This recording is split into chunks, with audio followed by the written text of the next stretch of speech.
इस तरफ जाते हैं कि हमें आत्महत्या जैसा बड़ा कदम उठाना पड़ता है। और क्या इसके रोकथाम के उपाय हैं, वो सब हम जानेंगे। इस एक नुक्कड़ नाटक है जो 10th C के बच्चे कर रहे हैं। ये हम आज क्यों कर रहे हैं और क्यों जानना चाहते हैं इसके बारे में और क्यों जानना चाहिए, ये मैं बताना चाहूंगी। हमारा 10 सितंबर को आत्महत्या रोकथाम दिवस मनाया जाता है और पूरा सितंबर मंथ हमारा सुसाइड प्रिवेंशन मंथ यानी कि आत्महत्या रोकथाम महीना के रूप में मनाया जाता है। और इसीलिए हम आज इस एक्टिविटी को कर रहे हैं ताकि हम इससे कुछ सीख पाए। तो आइए देखते हैं हम ये छोटा सा नुक्कड़ नाटक। मेरी आदरणीय महोदया और सभी विद्यालय की साथियों, आज हम आपके सामने समाज में हो रही एक सामाजिक घटना को अपने नुक्कड़ नाटक द्वारा प्रस्तुत करने जा रहे हैं। तो आइए देखते हैं।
तो देखो बच्चा, गुड मॉर्निंग स्टूडेंट। बच्चों, आज हमें डिस्ट्रिक्ट लेवल पर एक प्रोजेक्ट करने का मौका मिला है and the selected students are Iram and Shikha. Thank you so much ma'am for giving us this opportunity. Ma'am मुझे भी इस प्रोजेक्ट में पार्टिसिपेट करना है। क्या प्रोजेक्ट करना है? यस मैम, मेरा बहुत मन है इसमें पार्टिसिपेट करने का। इन्हें देखा है, ये हर चीज में आगे रहते हैं, हर साल टॉप करते हैं और तुम आता क्या है तुम्हें? सॉरी मैम, प्लीज मुझे एक बार प्रोजेक्ट में पार्टिसिपेट करने दीजिए ना। पहले अच्छे से पढ़ाई करो, फिर इनकी बराबरी करना। जाओ यहाँ से। चाहता तो वो भी था कि वो भी हिस्सा ले, लेकिन वो मौके की तलाश में रहा और जब मौका आया तो उसका वो मौका दूसरों को सौंप दिया। तो जैसा कि हमने फर्स्ट पार्ट में देखा, अब आगे देख रहे हैं।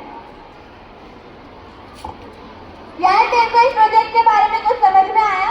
नहीं यार, कुछ भी समझ में नहीं आया। मैंने गूगल पे भी सर्च करा था पर मुझे कुछ नहीं मिला। एक काम करते हैं, टीचर को मना कर देते हैं। हाँ चल। अरे रुको। क्या मैं भी तुम लोगों की ऐसी हूँ? हाँ, तू करेगा हमारी हेल्प, ये करेगा हमारी।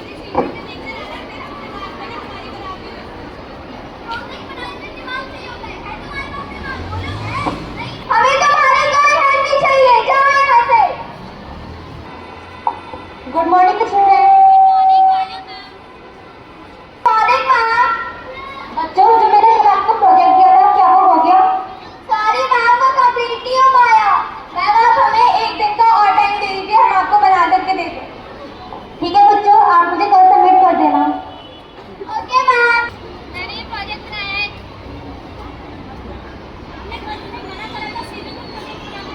पर मैम एक बार देख लीजिए, हमारे पढ़ाई में काम करना है तो प्रोजेक्ट बना के लाएंगे। मैम एक बार देख लीजिए ना, यार तो पढ़ाई ओए चल इसका प्रोजेक्ट देखते हैं। इसने कैसे बनाया? ये सब मैंने अपने हाथों से बनाया है।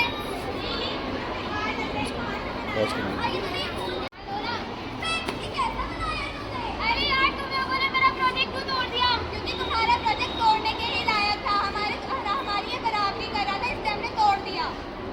तुम्हें मना किया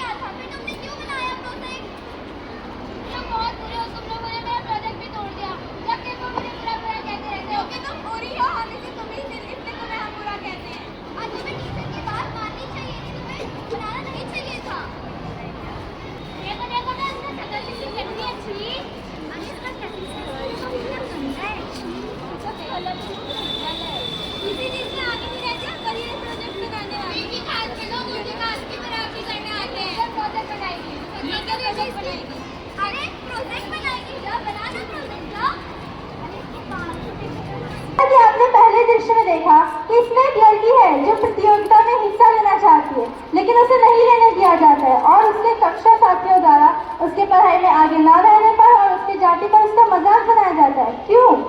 तो आइए देखते हैं समाज में घटित हो रही एक और घटना। पापा आपने कुछ लाए हैं? क्या बेटा? मैंने तो पूरी क्लास में टॉप किया है। अरे वाह बेटा, हमें तुम पे नाज है। हमें नाज है अपनी छोटी बेटी पर, लेकिन आपको पता है दीदी को भी कुछ मिला है। क्या बेटा? दीदी ने डांस में टॉप किया है। पढ़ाई लिखाई तो तुमसे की नहीं जाती, बस डांस करो। अभी छोटी बहन को देखो कितनी अच्छी है वो पढ़ाई में तुमसे। अपने सारे कजन्स को देखो, कोई डॉक्टर कोई इंजीनियर, और तुम डांसर बनोगी। क्या इज्जत है जाएंगी नई समाज में? तुम डांसर नहीं बनोगी। हम तुम्हें स्कूल पढ़ाई करने भेजते हैं कि डांस करने के लिए? तुम्हें मना है ना कि स्कूल में तुम्हें डांस क्लासेस नहीं लेनी। जब भी तुम डांस क्लासेस लेती हो स्कूल में, तुम्हें इतनी बार मना करा, जब भी तुम हमारी बात क्यों नहीं सुनती हो? लेकिन मम्मी पापा आप लोग क्यों नहीं समझते? डांस मेरा पैशन है और मुझे डांस में अपना करियर बनाना है। मेरी टीचर ने कहा था मैं डांसर बन सकती हूँ। लेकिन तुम्हें डांस नहीं करना, हमारे समाज में क्या इज्जत रहेगी? तुम डांस करोगे, समाज वाले हमें क्या कहेंगे? सपना गया तुम्हारा भाग में। अच्छा रहेगा तुम अपना ध्यान पढ़ाई में लगाओ। क्लास में रूम में जाओ और अपनी पढ़ाई करो और मैं तुम्हारा डांस करके मत दिखना। एहसास उसको भी था कि सब एक जैसे नहीं। समझाना चाहा उसने बार बार, लेकिन उसके माता पिता ये बात समझे ही नहीं। मम्मी देखो दीदी मुझे क्या करने लग गई। तुम्हारे पास तुम्हें मना करा है डांस करने को, और तुम लोगों को सुनने दिए। मैंने अपनी सेविंग से दिए और आप लोग हमेशा ऐसे क्यों करते हैं? आप लोग मुझे कभी डांस नहीं करने देते। मैंने आपको कहा था ना मुझे पढ़ाई नहीं करनी, मुझे सिर्फ डांस ही करना है। तुम्हें मना करा है डांस करने को, तुम जब भी हमारी बात क्यों नहीं सुनती?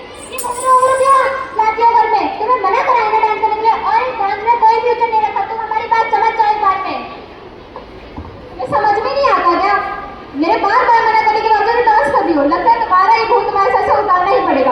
आज से तुम्हारी सारी डांस क्लासेस बंद, और मुझे आज के बाद तुम डांस करती मिल गई तो मुझसे बुरा तुम्हारे लिए कोई नहीं होगा।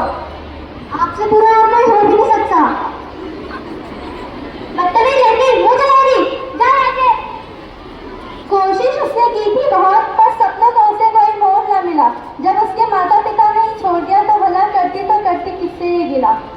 तो जैसा कि हमने दूसरे दृश्य में देखा कि इसमें एक लड़की है जो डांस के फील्ड में अपना करियर बनाना चाहती है, अपना पैशन पूरा करना चाहती है, लेकिन उसके माता पिता उसका साथ नहीं दे रहे हैं, उसका सपोर्ट नहीं करते हैं, क्योंकि ये सोचते हैं वो कि समाज क्या कहेगा। क्यों? तो आइए देखते हैं समाज में घटित हो रही एक और घटना। अरे देखो ये कितनी पतली लड़की जा रही है। अरे बहन तुझे खाना नहीं मिलता क्या? अरे इतनी पतली लड़की। अरे बहन तो उड़ जाएगी, पत्थर रख के चला गया, बहुत तेज हवा चल रही है। अरे कुछ तो खा लिया करो। आखिर क्यों ये समाज मेरे आदमी को खाकर भेदभाव करता है? जिस तरीके से भगवान ने आपको बनाया है वैसे ही मुझे बनाया है, तो मेरे साथ ऐसा क्यों? सबको समझाने की, लेकिन किसी ने भी मेरी बात नहीं सुनी। आखिर क्यों? हमें अपने सपनों को मारकर जीने के लिए कहा जाता है। अगर ऐसा ही होगा इस समाज में तो मुझे इस समाज में नहीं जीना।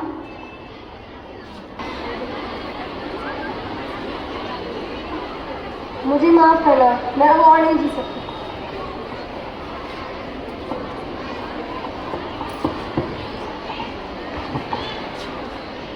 और मेरी कहानी चाहती तो मैं भी इनकी तरह यही कदम ले सकती थी, पर मुझे मिला एक सहारा, एक सच्चा दोस्त, जिसने मुझे समझाया कि इन सब चीजों से हम सिर्फ किसी समाज का नहीं, सिर्फ और सिर्फ अपना नुकसान करते हैं। मेरे इस दोस्त ने मुझे समझाया कि मुझे ये कदम नहीं उठाना है, मुझे अपने लिए जीना है, अपने माता पिता के लिए जीना है।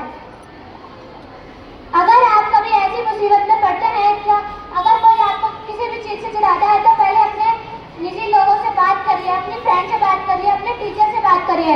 वो लोग आपकी बात जरूर समझेंगे, लेकिन आप लोगों को सुसाइड जैसा कदम कभी नहीं उठाना चाहिए। और कभी भी आपके दिमाग में ऐसा ख्यालात भी आता है तो कृपया कृपया अपने बारे में एक बार जरूर सोचिए, क्योंकि ये जिंदगी बहुत अनमोल है, हर किसी को नहीं मिलती, और हमें इसका बहुत ख्याल रखना चाहिए। आप हमेशा स्वस्थ रहे, यही हमारी कामना है। Thank you.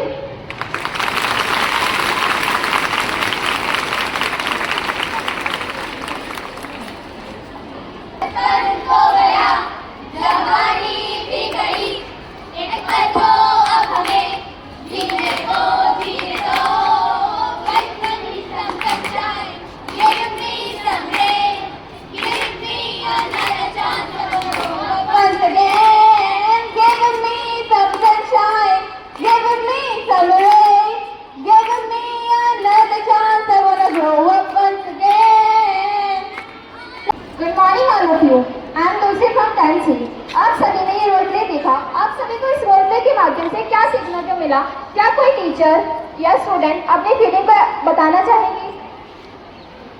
आज मैं आप सबको ये बताना चाहती हूँ कि हमें कभी भी सुसाइड नहीं करना चाहिए, या अगर हम इसके ऊपर लेके जा भी रहे तो हमें अपने टीचर से सलाह लेनी चाहिए कि ना हमें काम नहीं करना चाहिए। क्योंकि जब हम सुसाइड करने की सोचते हैं ना, तो हम ये भूल जाते हैं कि हमारे पीछे और भी लोग लगे हैं, हमारे पेरेंट्स, हमारे फ्रेंड्स और भी लोग लगे हुए होते हैं। जब हम सुसाइड करते हैं तो बस हम अपने बारे में ही सोचते कि आगे कुछ भी नहीं है, लेकिन आगे ज़िंदगी में बहुत सारा करियर भी होता है जिससे हम अपना फोकस कर सकते हैं। सुसाइड हमें नहीं करनी चाहिए। अगर हमारे मन में कोई ऐसा ख्याल आए तो हमें किसी बड़े से मदद लेनी चाहिए, या तो काउंसलर, टीचर या हमारी स्कूल की टीचर जिसे हम अपना समझते हैं, उनसे बात कर सकते हैं। तो बच्चों, कैसा लगा आपको ये नुक्कड़ नाटक? बहुत अच्छा। तो एक बार क्लैपिंग हो जाए इन सब बच्चों के लिए। इन प्यारे बच्चों ने हमें बहुत अच्छी सीख दी है। आत्महत्या जो एक कलंक है हमारे समाज में, और जिससे हमें बचना है और दूसरों को भी बचाना है। जैसे कि हमने नाटक में देखा कि अगर आपको आपका कोई फ्रेंड या आपके रिलेटिव्स में ऐसा लग रहा है कि शायद उसको इस तरह के ख्याल आते हैं, स्ट्रेस में लग रहा है, वो सबके साथ हंसकर बोल रही थी लेकिन अचानक से अकेले में रहने लगी है, हमेशा नेगेटिव बातें करने लगी है, तो हमें समझ जाना चाहिए कि शायद उसको काउंसलिंग की ज़रूरत है। और स्कूल में हमारी काउंसलिंग हमारे टीचर करते हैं, तो आप उसको जिस भी टीचर के पास, जो भी आपको अच्छे लगते हैं, फेवरेट टीचर हैं आपके, आप उनके पास उनको लेके जा सकते हो और उनसे उनकी बात करवा सकते हो। हमारे स्कूल में काउंसलर भी हैं, आप काउंसलर से उसकी बात करवा सकते हो और उसको एक नया जीवन हम दे सकते हैं। ठीक है, तो हम आज ये वादा करते हैं अपने आप से कि हम ऐसा आत्महत्या जैसा भयानक ख्याल अपने दिमाग में कभी भी आने नहीं देंगे। जिंदगी में उतार चढ़ाव हमेशा आते रहते हैं, ऐसा नहीं है कि जिंदगी अच्छी ही चले, कभी हम ऊपर होते हैं, कभी हम नीचे भी गिर जाते हैं। जैसे कि आपकी 10th और 12th है, तो उस टाइम हमारे दिमाग में बहुत कुछ चलता रहता है कि शायद क्या पता मैं फेल हो जाऊं, या मैं किसी सब्जेक्ट में मेरा ये अच्छा नहीं है। तो हमें ऐसा कोई भी कदम नहीं उठाना चाहिए जिससे हम, हमारे टीचर्स, हमारा परिवार सब सफ़र करें। तो हम उम्मीद करते हैं कि आप लोग इस नुक्कड़ नाटक से बहुत कुछ सीखकर जा रहे हैं और अपने फ्रेंड्स, अपने परिवार के लोगों के साथ इसको शेयर भी करें। मैम, आप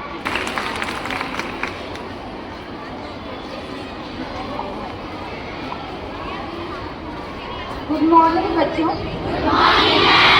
जैसा कि आप सभी को पता है, हम सुसाइड प्रिवेंशन मंथ मना रहे हैं और जितना मैं बोलूँगी उससे ज़्यादा आपको इन बच्चों ने नुक्कड़ नाटक के माध्यम से बता दिया गया होगा और आपकी मैडम ने भी आपको गाइड किया डेली मैम।